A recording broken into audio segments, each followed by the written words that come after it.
নিজ নিজ সিটি কর্পোরেশনের সমস্যা ও সংকট চিহ্নিত করে সমাধানের পরিকল্পনা দিতে নতুন প্রশাসকদের এক সপ্তাহ সময় বেঁধে দিয়েছেন প্রধানমন্ত্রী তারেক রহমান। একই সাথে মশা নিধন সহ সকল নাগরিক সমস্যা সমাধানে কার্যকর পদক্ষেপ নেওয়ার নির্দেশ দিয়েছেন তিনি। 6 সিটি কর্পোরেশনের দায়িত্ব নেয়া প্রশাসকদের সাথে দুপুরে সচিবালয়ে বৈঠকে এসব নির্দেশনা দেন প্রধানমন্ত্রী। এছাড়া মশা মুক্ত, পরিষ্কার ও সবুজ নগরী গড়তে 6 মাসের সময় বেঁধে দিয়েছেন তারেক রহমান। এ সময় নতুন প্রশাসকরা সরকারি সহযোগিতা নিয়ে জনগণের ভোগান্তি সমাধানের আশ্বাস দেন।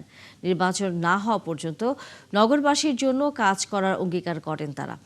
এছাড়া চট্টগ্রাম বন্দরের নিউমোরিং কন্টেইনার টার্মিনাল পরিচালনা এবং ফ্যামিলি কার্ড নিয়ে আরও 2টি বৈঠকে অংশ নেন প্রধানমন্ত্রী তারেক রহমান। জনগণের যে সমস্ত দাবি দেওয়া সরকারের কান পর্যন্ত পৌঁছে নাই, আমাদের চেষ্টা হলো যে আমরা চেষ্টা করব জনগণের সাথে থেকে সেগুলো অনেকটা সমাধান করা, যেগুলো না পারবো সেগুলো সরকারের কাছে এসে তুলে ধরা। মাননীয় প্রধানমন্ত্রী তিনি নগরবাসীর কাছে প্রতিশ্রুতিবদ্ধ, সেই প্রতিশ্রুতিবদ্ধগুলো আমরা বাস্তবায়ন করার জন্য আমরা চেষ্টা চালিয়ে যাব।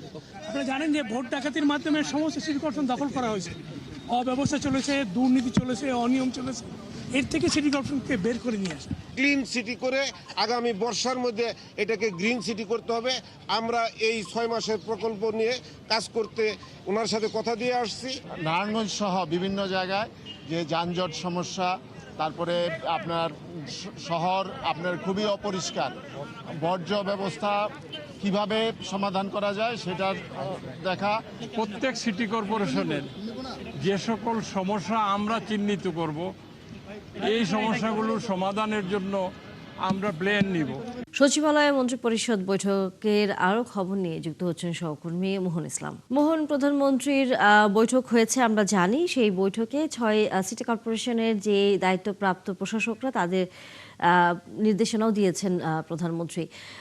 জানাবেন সেই নির্দেশনার মধ্যে কি কি ছিল, এবং একই সাথে আমরা যতটুকু খবরে বলছিলাম যে ফ্যামিলি কার্ড নিয়ে 2টি বৈঠকেরও কথা আছে প্রধানমন্ত্রীর, সেই বৈঠকগুলো হয়েছে কিনা? তানিয়া, সর্বশেষ দিয়ে আসলে শুরু করি ফ্যামিলি কার্ডের যে বিষয়টি, সেটি আসলে প্রধানমন্ত্রী ফ্যামিলি কার্ডের বিষয়ে একটি বৈঠক করেছেন। সেই বৈঠকে সমাজ কল্যাণ মন্ত্রী, প্রতিমন্ত্রী, অর্থমন্ত্রী সহ যারা সংশ্লিষ্ট মন্ত্রণালয়ের কর্মকর্তারা ছিলেন। সেখানে আসলে বৈঠক শেষে ব্রিফ করেছেন সমাজ কল্যাণ মন্ত্রী এজেডএম জাহিদ হোসেন। তিনি বলেছেন 10ই মার্চ আসলে আনুষ্ঠানিকভাবে এটা উদ্বোধন করা হবে এবং প্রথম 14টি উপজেলাতে আপনার ফ্যামিলি কার্ড বিতরণ করা শুরু হবে। প্রধানমন্ত্রী নিজে যে কোনো একটি উপজেলায় গিয়ে সেই ফ্যামিলি কার্ড বিতরণ শুরু করবে।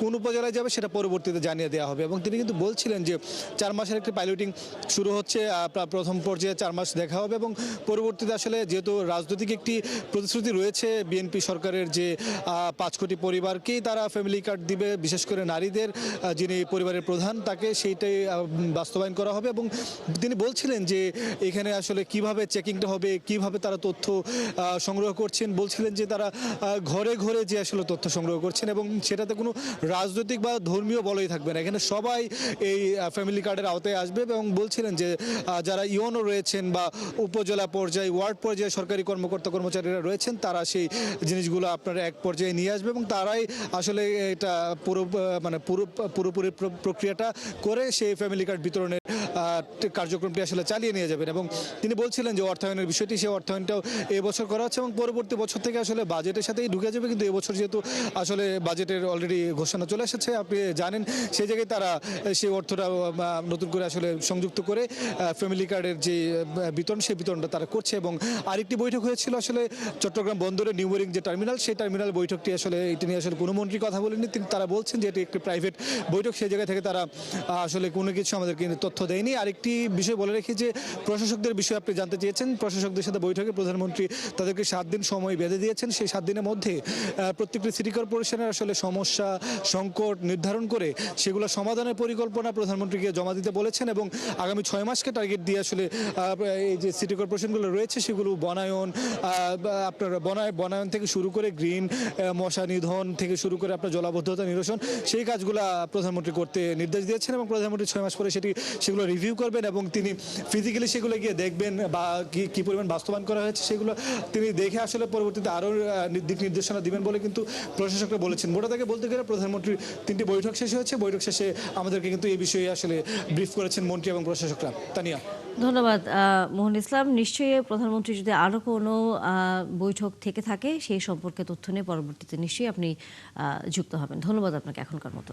মেয়াদ অনুযায়ী ধাপে ধাপে সিটি কর্পোরেশন নির্বাচন হবে। দলীয় প্রতীকে ভবিষ্যতে সিটি নির্বাচন হবে কিনা সংসদে তা নির্ধারিত হবে। 6 সিটি কর্পোরেশনের নতুন প্রশাসকরা যোগ দিতে এলে সচিবালয়ে নিজ দপ্তরে সাংবাদিকদের এসব কথা বলেন স্থানীয় সরকার মন্ত্রী মির্জা ফখরুল ইসলাম আলমগীর। বিস্তারিত শারমিন নীরার প্রতিবেদনে। ঢাকা 2টি সহ দেশের 6টি সিটি কর্পোরেশনে বিএনপি নেতাদের প্রশাসক হিসেবে নিয়োগ দিয়ে প্রজ্ঞাপন জারি করেছে স্থানীয় সরকার মন্ত্রণালয়। নবনিযুক্ত প্রশাসকরা যোগদান করতে মঙ্গলবার সচিবালয়ে আসেন। তাদের হাতে নিয়োগপত্র তুলে দেন স্থানীয় সরকার, পল্লী উন্নয়ন ও সমবায় মন্ত্রী মির্জা ফখরুল ইসলাম আলমগীর। এরপর গণমাধ্যমের সাথে কথা বলেন নবনিযুক্ত প্রশাসকরা। মাননীয় প্রধানমন্ত্রী তিনি আমাদের উপর আস্থা রেখেছেন, আমরা তার আস্থার প্রতিদানটা দেওয়ার চেষ্টা করব।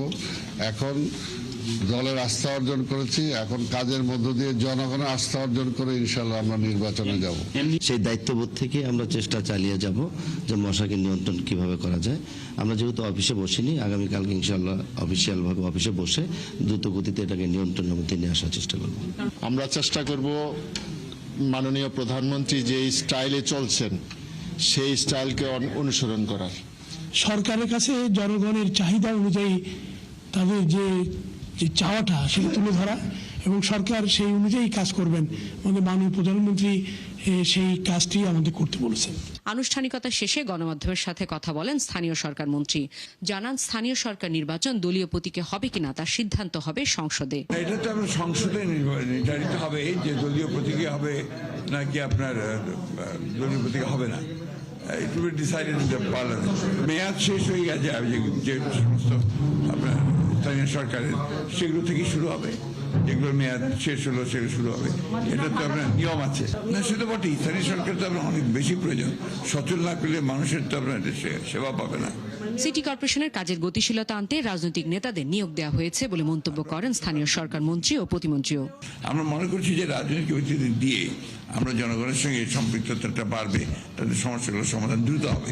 যে ধরনের চেয়ারে, এত গুরুত্বপূর্ণ চেয়ারে রাজনৈতিক ব্যক্তি যারা দীর্ঘদিন রাজনীতি করে আসছেন এবং রাজনীতির মাঠে ছিলেন তাদেরই দায়িত্ব পালন করা উচিত এবং তারাই জনগণের দুঃখ দুর্দশা এবং জনগণের ভাবনাটা তারা বুঝবেন। এদিন স্থানীয় সরকার মন্ত্রীর সাথে সৌজন্য সাক্ষাৎ করেন ঢাকায় নিযুক্ত চীনের রাষ্ট্রদূত। এরপর বৈঠকের বিষয়ে কথা বলেন মন্ত্রী। চায়না তো আপনার আমাদের একটা বড় পার্টনার, সেক্ষেত্রে তাদের আগ্রহ আছে, আমরাও এগুলো নিয়ে চিন্তা করছি। যে আসলাম আমরা তো শুধু, এখন আমরা বিভিন্ন প্রকল্প কিভাবে তাদের কোঅপারেশন আমরা পেতে পারি।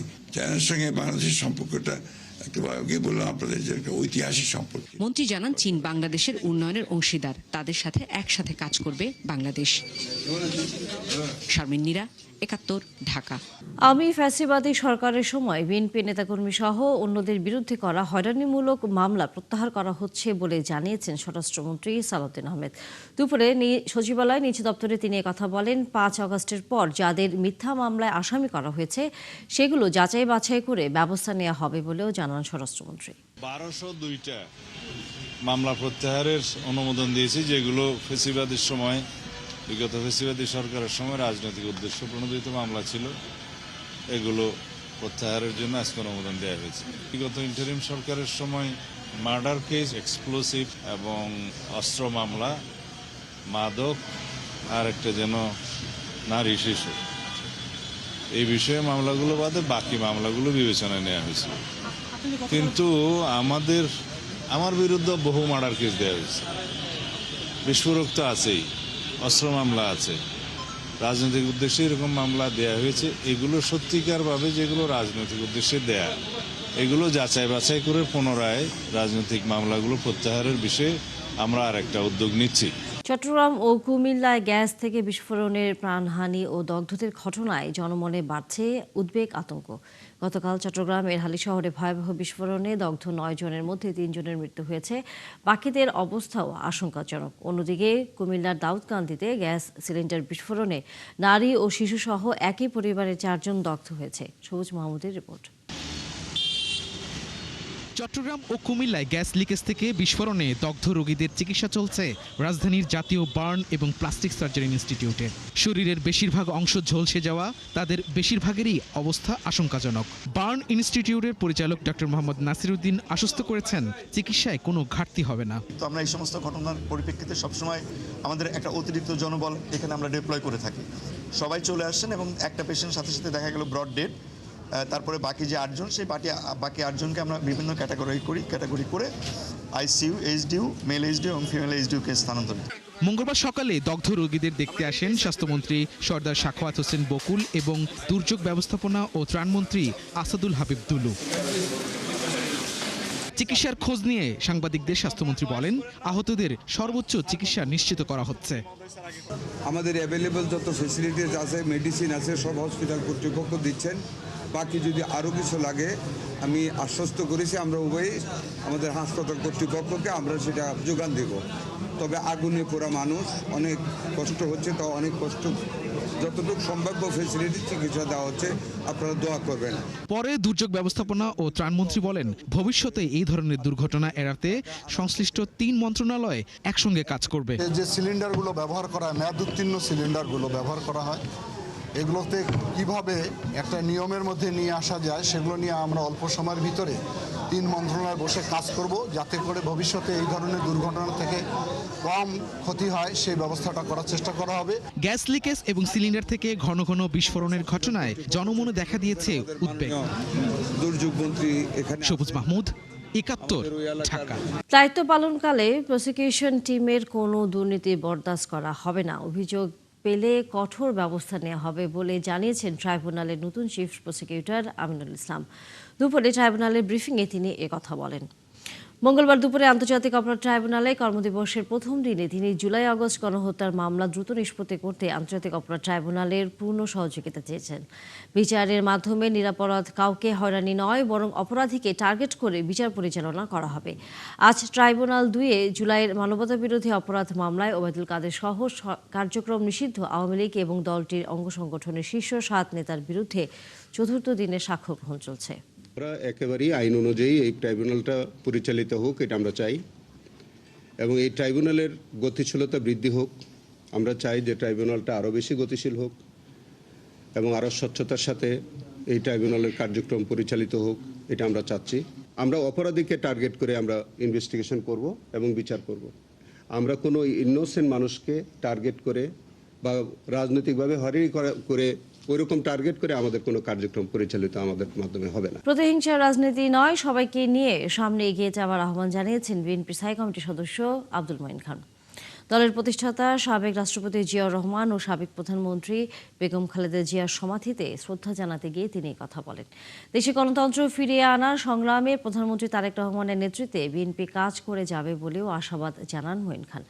বিএনপি স্বাধীনতার পক্ষে কাজ করেছে বলেও দলের অবস্থান স্পষ্ট করেছেন তিনি। তাদের দল একদলীয় বাকশাল নয়, বহুদলীয় সংসদীয় গণতন্ত্রে বিশ্বাসী বলেও জানান বিএনপির এই সংসদ সদস্য। মাত্র 1.5 মাসে রাজধানীর ভাটারা থানার ওসির ব্যক্তিগত নম্বরের বিকাশ ও নগদ অ্যাকাউন্টে প্রায় 33 লাখ টাকা ঢোকার প্রমাণ মিলেছে। ওসির দাবি, তার নম্বর হ্যাক হওয়ার কারণেই দেখা যাচ্ছে এই অস্বাভাবিক লেনদেন। তবে 71-এর অনুসন্ধানে উঠে এসেছে পুরো বিষয়টি অবগত ছিলেন ওসি।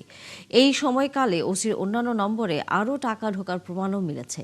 মোহাম্মদ তুহিনের ক্যামেরায় সুমন তানভীরের প্রতিবেদন। রাজধানীর ভাটারা থানা ওসি ইমামুল হকের খোঁজ জানতে চাইতেই উল্টাপাল্টা উত্তর থানার গেটে দায়িত্বে থাকা কনস্টেবলের। কিছুক্ষণ আগে ওসি উপরে বিশ্রাম নিচ্ছেন জানালেও বুলি পাল্টাতে সময় নিলেন না। তখন দেখছিলেন আছে? না, আমি এসে দেখি গাড়ি নাই, গাড়ি বাইরে গেছে। যে কারণে ওসির খোঁজ নিতে যাওয়া। 71-এর হাতে থাকা নথি বলছে গত বছরের 20 ডিসেম্বর থেকে 5 ফেব্রুয়ারি পর্যন্ত মাত্র 46 দিনে ওসির একটি মাত্র অ্যাকাউন্টে প্রায় 33 লাখ টাকা ক্যাশ ইন হয়েছে। যেসব নম্বর থেকে টাকা ঢুকেছে সেই নম্বরগুলোও এসেছে টিম 71-এর কাছে। এই টাকার ইতিবৃত্ত জানতে ওসির কক্ষে প্রতিবেদক সশরীরে না পেয়ে কথা হয় ফোনে। ইমেল, ইন্টারনেট, আমার ফেসবুক সব হ্যাক করেছে, এটা তদন্তাধীন আছে, এটা পরীক্ষা করলে বোঝা যাবে যে হ্যাক হয়েছে কি না হয়েছে, এটা সহজ উপায়। ভাই আপনি একটু অপেক্ষা করেন, আর আমার বক্তব্য হচ্ছে যে হ্যাক হয়েছে। এই টাকাগুলোর উৎস কি আসলে আমাদের এতটুকু জানার ইচ্ছা, আপনি খরচ কোথায় করেছেন? সেগুলো তো মিথ্যা কথা, আমি টাকা পাঠাইনি, এটা ওই লিঙ্ক থেকে টাকা পাঠাইছি। আসলে কি ওসির ফোন হ্যাক হয়েছিল? জানতে খুঁজে বের করতে হবে সেই নম্বরগুলোর মালিকদের, যেসব নম্বর থেকে টাকা ঢুকেছে ওসির নম্বরে। রহিম নামে এক বিকাশ এজেন্টের সন্ধান শুরু করে টিম ৭১। ওসির এজেন্ট ব্যাংকিং এর স্টেটমেন্ট বলছে শুধু এই রহিমের নম্বর থেকেই টাকা ঢুকেছে ৪.৫ লাখ টাকার ওপরে। তাকে পেতে খুব বেশি বেগ পেতে হলো না, থানার পেছনে গিয়েই খোঁজ মেলে রহিমের। এরকম টুকরা টুকরা কাগজ নিয়ে আসতো আর কি। হ্যাঁ, এরকম টুকরা টুকরা কাগজ নিয়ে আসতো, এক একদিন এক একজন আসতো। ওরা হয়তো বা কনস্টেবল এসে আসে না, খুব কম। নাম্বার নিয়ে আসে, আমার নাম্বার দেখাইয়া আমার নাম্বার নিয়ে যায়, আমি টাকাটা মাইরে দিই, ওরা জায়গা এক একদিন এক এক নাম্বার নিয়ে আসে। আমার নাম্বার থেকে যেটা সিওরিটি, এটা ওই কত টাকা, এটা তো আমি দিছি। ওই এর বাদ আমি তো ক্যাশই হরহ করছি। সাদ্দাম নামে যে কনস্টেবলের নাম বলছে রহিম, স্টেটমেন্ট অনুযায়ী তার নম্বর থেকেও ওসির নম্বরে প্রায় ৭ লাখ টাকা সেন্ড মানি করা হয়েছে। টাকাগুলো মানে কিসের টাকা ওনার নাম্বারে দিয়েছেন আপনি? কিসের টাকা? আমার নাম্বারে টাকা আছে, আমি সেন্ড করে পাঠিয়ে দিচ্ছি। মানে হ্যাঁ টাকাই, আবার কার টাকা? ওই টাকাগুলো আসছে কোন নাম্বার থেকে? এডি তো আমি আর জানি না, এডি তো কোন আন্তন আছে কি, এদিকে আমি দুনিয়া রাখছি দেখছি। কথাবার্তায় এটা স্পষ্ট, উৎস না জানলেও টাকাগুলো যে ওসির গোচরেই তার অ্যাকাউন্টে ঢুকেছে এ বিষয়ে কোনো সন্দেহ নেই। এখন প্রশ্ন হচ্ছে এই অস্বাভাবিক লেনদেন নিয়ে কি ব্যবস্থা নিচ্ছে ডিএমপি? গুলশান বিভাগের ডিসিকে ফোনে পাওয়া যায়নি। ডিএমপির মিডিয়া সেলের ডিসি জানান বিষয়টি নিয়ে তদন্ত চলমান রয়েছে, অপরাধ প্রমাণিত হলে চাকরিবিধি অনুযায়ী ব্যবস্থা নেওয়া হবে। সুমন তানভীর, ৭১, ঢাকা। মাদক কারবার ও চাঁদাবাজিতে বাধা দেয়ায় একের পর এক হামলার ঘটনা ঘটছে রাজধানীর মোহাম্মদপুরে। গত ২ দিনে ৩ জনকে কুপিয়ে জখম করেছে সন্ত্রাসীরা। আহতদের মধ্যে একজন জুলাই যোদ্ধা ও গণহত্যা মামলার সাক্ষী। ৭১-এর অনুসন্ধানে জানা গেছে এই হামলার পেছনে শিশু সন্ত্রাসী কিলার বাদল গ্রুপ জড়িত। পুলিশ বলছে এইসব সন্ত্রাসীকে চিহ্নিত করা হয়েছে। আশিক মাহমুদের প্রতিবেদন।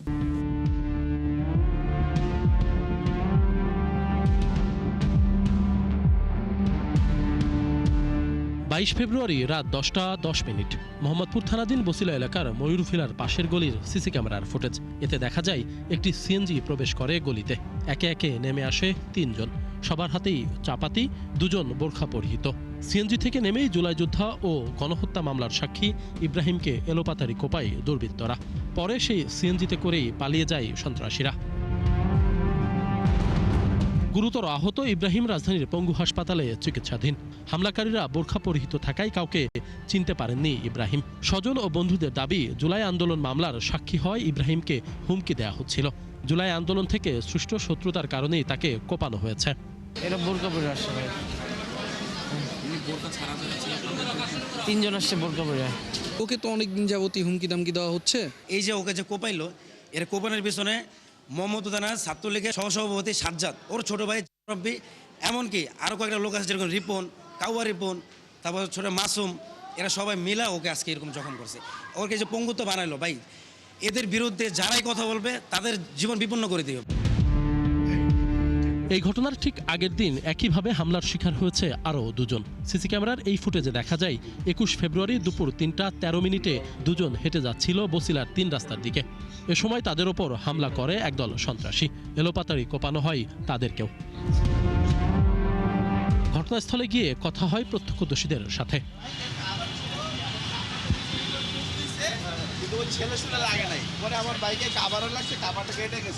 খোঁজ নিয়ে জানা যায় মামুন ও রাসেল নামের ২ শ্রমিক দল নেতা সেদিন হামলার শিকার হন। ভুক্তভোগীদের সাথে কথা বলে জানা যায় মাদক কারবার ও ফুটপাতের চাঁদাবাজিতে বাধা দেয় এই হামলা। টাকা ফুটপাতের চাঁদা নেয়, স্পট বসায়, স্পটের ইয়া নেয়। এটা মনে করেন আমরা হিরোইনের স্পট নিয়ে দিতে আমরা বন্ধ করছি দিকে আমাদের উপরে অ্যাটাক। গিরিঙ্গে হাউজিংয়ে হাঁটা পথে আমরা মানে যাচ্ছি রাস্তা দিয়ে, দেখি ওখানে একটা মাদক স্পট খুলছে।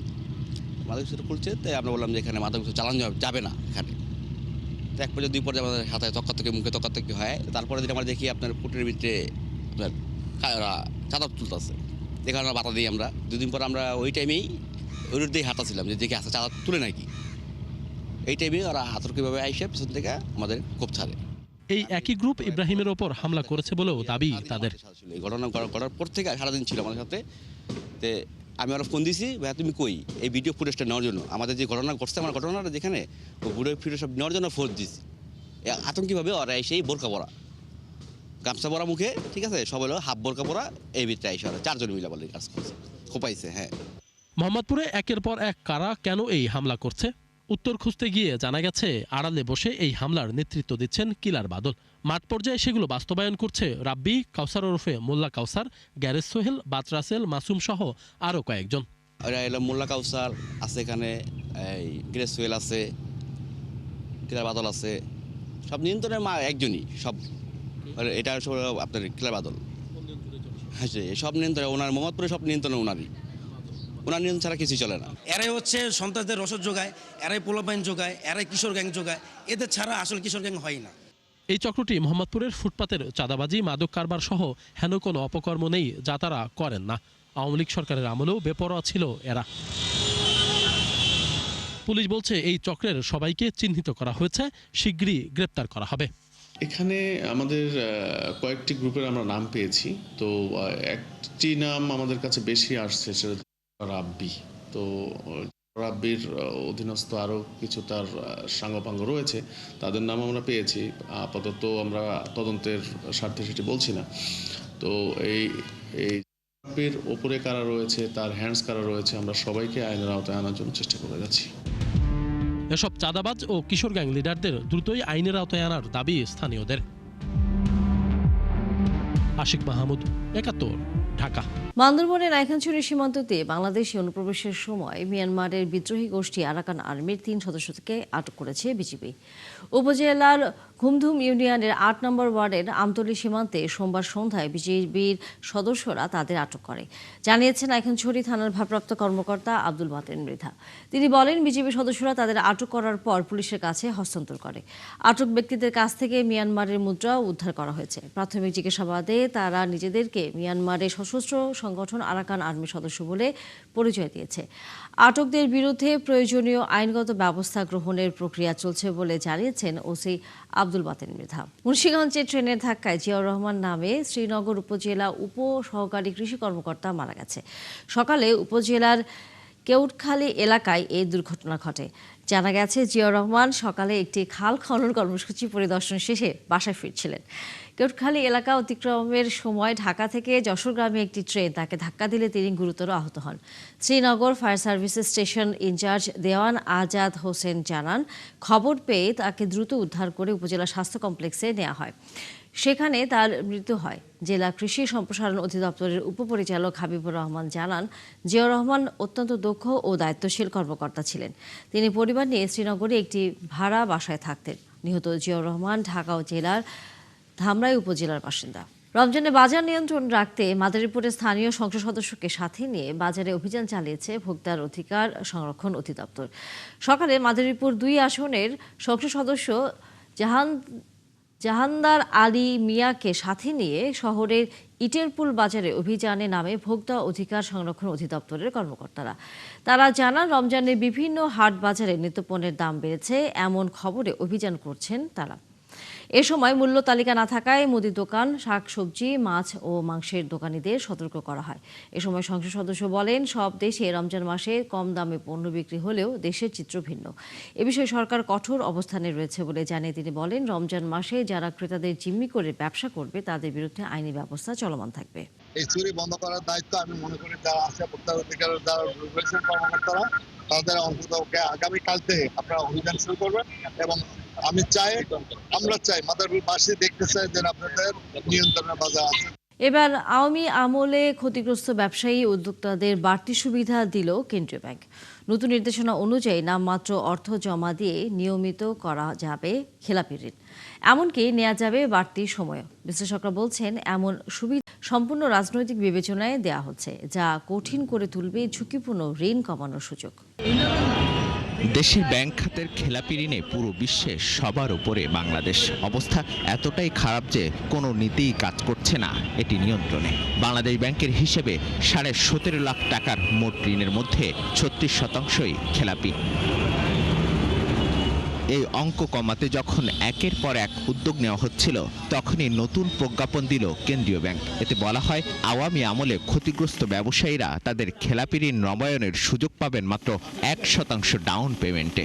এমনকি 3 মাসের সময় বাড়ানো যাবে আরও 3 মাস। যদিও এই সিদ্ধান্তের পক্ষে সাফাই গাইলেন স্বয়ং কেন্দ্রীয় ব্যাংকের মুখপাত্র। এই ধরনের মজলুম ব্যবসায়ী যারা, তাদেরকে কিন্তু ব্যবসার আওতায় তারা যাতে আবারও কলকারখানা চালু করতে পারে, সেই সুযোগ তাদের উদ্দেশ্যে এই পলিসি করা হয়েছে।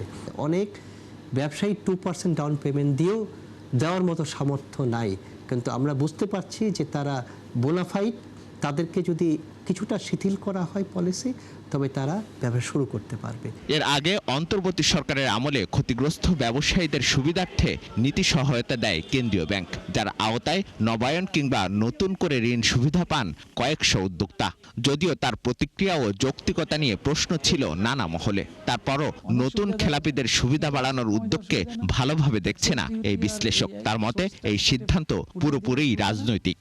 ইকোনমি আর পলিটিক্স ভিন্ন ভিন্ন না, আমরা এটাকে পলিটিক্যাল ইকোনমি বলি। এটার সঙ্গে একটা সম্পৃক্ততা থাকে, কারণ এখন আপনি জানেন যে এবারও ব্যবসায়ী বেশি সংখ্যক আমাদের পার্লামেন্টে এসেছেন।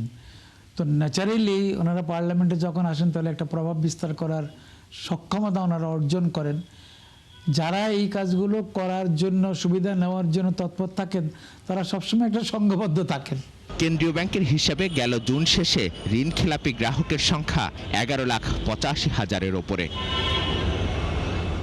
মিসবাহ হাসান, 71, ঢাকা। চলছে সংবাদ সংযোগ। সরাসরি সংবাদ অনুষ্ঠান দেখতে চোখ রাখুন 71-এর ফেসবুক পেজে এবং সাবস্ক্রাইব করুন 71-এর ইউটিউব চ্যানেল। থাকুন 71-এর সাথে।